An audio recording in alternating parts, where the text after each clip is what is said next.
Orang kalau menjaga hijabnya, Allah SWT akan jaga dia. Kalau masih ingat juga pernah saya ceritakan kisah seorang anak muda yang suka hadir di pengajian di Masjid Nabawi dalam kisah nyata di Madinah. Itu gara-gara terkenal suka sekali menjaga hijab dia. Terkomat sekali gitu. Ya. Ada beberapa kisah seperti mirip ini ya. Tapi ini yang pertama, itu sampai akhirnya dia pulang dari Masjid Nabawi. Orang tuanya, biasanya kakak atau orang tuanya jemput, sekarang tidak bisa. Maka dia terpaksa naik taksi.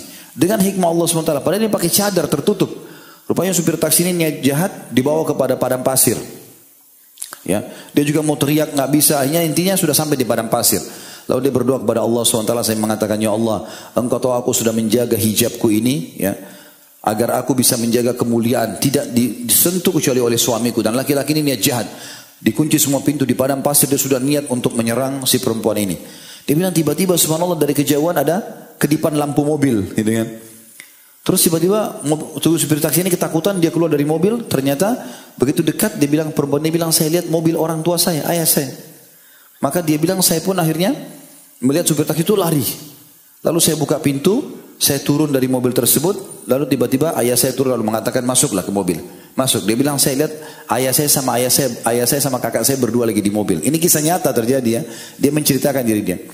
Dia bilang, saya sepanjang jalan karena syok saya nggak cerita apa-apa. Ayah saya sama kakak saya pun tidak bicara apa-apa. Sudah selesai, sampai di rumah mereka cuma bilang, naiklah istirahatlah. Dia bilang begitu saya naik ke atas, saya bel apartemen tempat saya tinggal, begitu dibuka, tiba-tiba saya lemas dan akhirnya pingsan perempuan ini. Kenapa? Waktu di bel yang buka pintu ayahnya. Ya. Dan dalam rumah ada kakak dia. Dia pingsan tiba-tiba. Disadarin segala begitu, sadar langsung dia tanya. Dia bilang, ayah, kakak tadi, kalian jemput saya enggak? Enggak, kami enggak pernah jemput. Tadi kan sudah kami bilang, kami nggak bisa jemput. Kami pikir kamu mau naik taksi. Mulai dia cerita kisahnya. Jadi subhanallah, Allah datangkan pertolongan seperti kakak dan ayahnya yang datang jemput dia dan selamatkan dia. Kuasa Allah SWT.